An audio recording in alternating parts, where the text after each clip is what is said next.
Hi folks, Canadian Prepper here. So today on the channel we're going to check out the best survival and prepping smartphone apps of 2021. So let's get to it.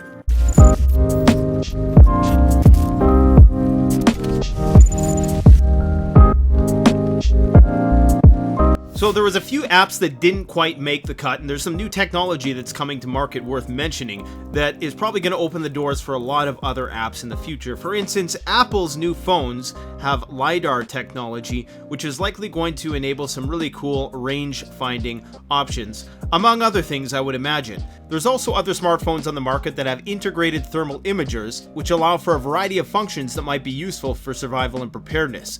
If you want to learn more about smartphone thermal imagers, check out my videos on the topic here. One of the apps that didn't quite make the cut was this Geiger counter app that you see here that does actually do what it claims. However, it's just so impractical to use and it requires so much clunky calibration that you're better off just buying a Geiger counter accessory for your smartphone or an individual Geiger counter. These, of course, would be very useful in a nuclear crisis. There's also some phones on the market that have built-in walkie-talkies and others which even allow for mesh networking, a topic that we're going to dive into in a future video. But let's check out some apps which are compatible with everybody's smartphone in 2021. Now, one of the first apps that really blew my mind in terms of what it's capable of doing is an app called Picture This. This is one of many apps nowadays that are employing artificial intelligence in order to decipher what is in an image. So they're employing this technology to identify different types of plants. Now, while this technology does require the internet to function, it's still an excellent learning tool when you're out in the field and you're trying to identify plants and you do have a cellular signal. I found that the app was surprisingly accurate almost 90% of the time and could identify different plants at their various stages of growth. So even if they were wilting away in the wintertime, it was still able to identify what they were. It provides you a variety of different information on the plant, including the conditions required to grow it in, its various characteristics, including lifespan, plant height, flower size, bloom time. And while the app itself doesn't actually tell you the toxicity of the plant in question or whether or not it's edible, it does let you know what it is, and then you can go and do more research on that particular plant. So I just think that this is an excellent educational tool if you're out in the forest and you're still within cell phone range, or even if you're just out and about in the city. I'm sure there's a lot of things that you can identify. Now, up next are the hunting call apps. Now, even though these have been around for 10 plus years, they are worth mentioning here once again because these are going to be so important if you ever find yourself in an off-grid environment. If you have a Bluetooth speaker handy like our correspondent is going to demonstrate here, then they can be incredibly useful in terms of helping you procure food in the wilderness. Alright guys, so I got my Bluetooth speaker here and we're going to try to attract ourselves some deer. We're going to use this deer call app to see what we can find. I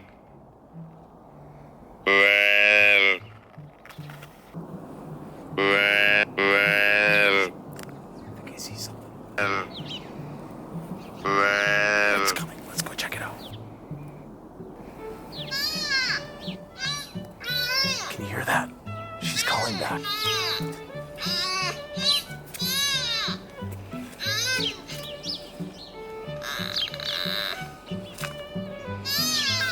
Alright guys, so I sent out the call and she's responding, so it's time to make my move. She's mine.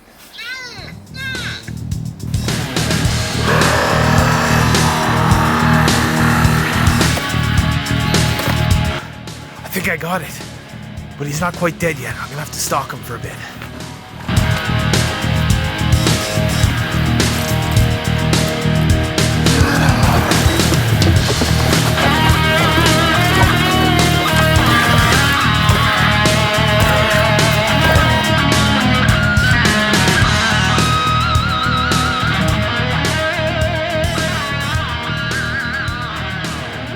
No matter how long you've been practicing survival and preparedness, the fact is, you just can't know it all.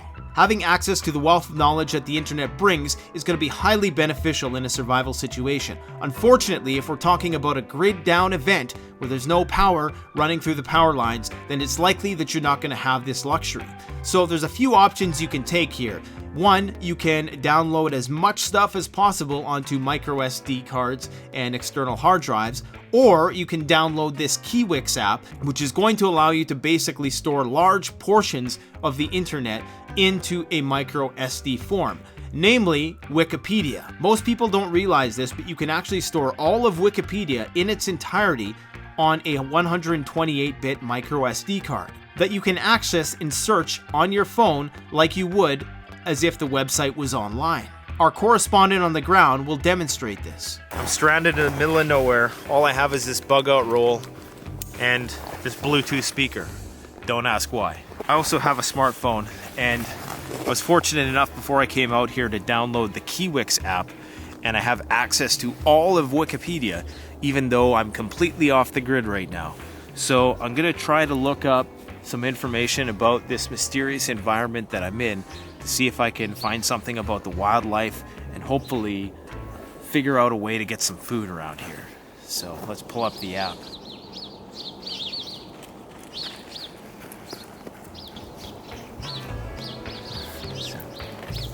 Okay, so conifers are cone-bearing seed plants. This is very important information here. Let's see what else we can find out. Tasmania was joined to mainland Australia 10,000 years ago. Maybe they're coming to rescue me. I hope so. Time is of the essence here. I don't have much time. Wildfire is a general term which includes forest fires, grasslands fires, bush fires, brush fires, or any vegetation. Alright guys, I'm really cold, freezing, and I haven't eaten in ages, and I need to build a shelter, and time is of the essence. But I just can't help looking up people's net worth on my offline Wikipedia app, so let's do that. Sandra Bullock, $85 million. Keanu Reeves. Come on, Keanu. You can beat her. 360 million. Thank God. Let's see Samuel L. Jackson. Come on, Samuel. Come on, Sammy. Come on, Sammy. 250 million. He'll be alright. He'll be alright. Oh yeah. I guess I should be trying to figure out a way to survive out here. One more.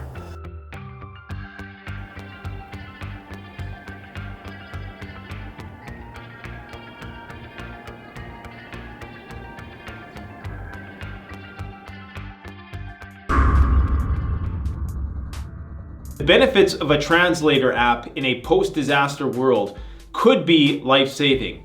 The Google Translate app has been downloaded over 500 million times, so it should go without saying that it's an important app and a lot of people use it, and it also functions even if there is no online connection. When will the proverbial fecal matter hit the oscillating device? Cuando llegará la proverbial materia fecal al dispositivo oscilante. I don't know if that's right, but it sounds right enough to me. I will trade you this axe for 40 pounds of rice. Te cambiaré este hacha por 40 libras de arroz.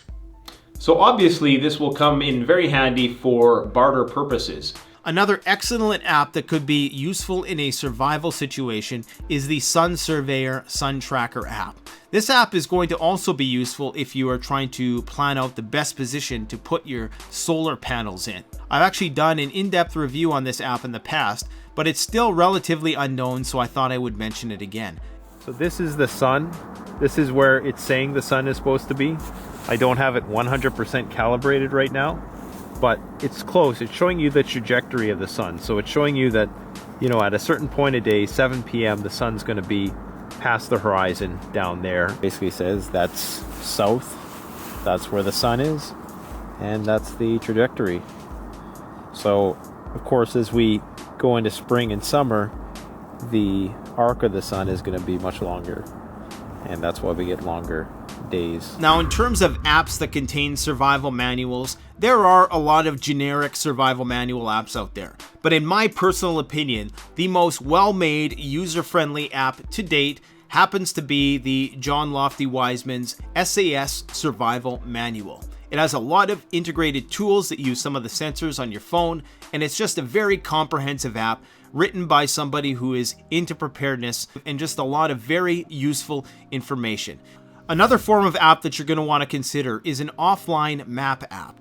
The offline maps that I use are the GPS Navigator app and the Maps Me app. The GPS Navigator map, which costs $20, is well worth it in my opinion because it basically turns your phone into a fully functional off-grid GPS navigation system. It's going to allow you to download topographical maps, which are going to be exceptionally useful navigating backcountry terrain. The Maps Me app is going to allow you to download maps of the city and urban areas, which you will be able to customize. Another very useful tool, which many people are familiar with, is Google Earth. The improvements made to Google Earth are just jaw-dropping in my opinion. Google Earth nowadays has become so advanced, it's almost scary. It basically provides you with a 3D topography of the better part of the planet that you can zoom in and zoom out of and view from all different angles. This is incredibly useful when you're going into uncharted territory, and I've had to use it on many occasions, and it saved me from having to send my drone up into the air for recon and scouting, which, if you didn't know, is a great use for a drone. Another great app that you're going to want to have if you don't have a police scanner is going to be a good police scanner app. Assaulted 7301 East 16th Street at Wildwood Healthcare. Occurred 10 minutes ago. One of the clients assaulted a staff member. EMS was refused. 1600 North, 7300 East. Imagine listening to this all day. Now, bear in mind that unless you live in a very large city, there might not be a lot of people who are broadcasting scanners. But it would be a great app to have, especially in times of civil unrest, when you're trying to assess the criminal threat level and whether or not things are getting crazy in your region. Another great app to use, which is incredibly popular and most people already have this app on their phone, is the Smart Tools app. It provides you a variety of different useful tools, whether they pertain to measurement, sound identification, range finding, EMF detection, 3D compasses, and many other useful tools. This is a must-have item, and I would strongly suggest just buying the app outright. Just make sure that when you're using these apps in the field, you're keeping your eyes on the road. One app that I think might be useful, particularly for people who are hard of hearing, is this sound decibel recording app. This app would help you to identify sounds in the environment that you might actually not hear if you are hearing impaired. If it's that sensitive, that could be a bit of a security tool if you have bad hearing. True.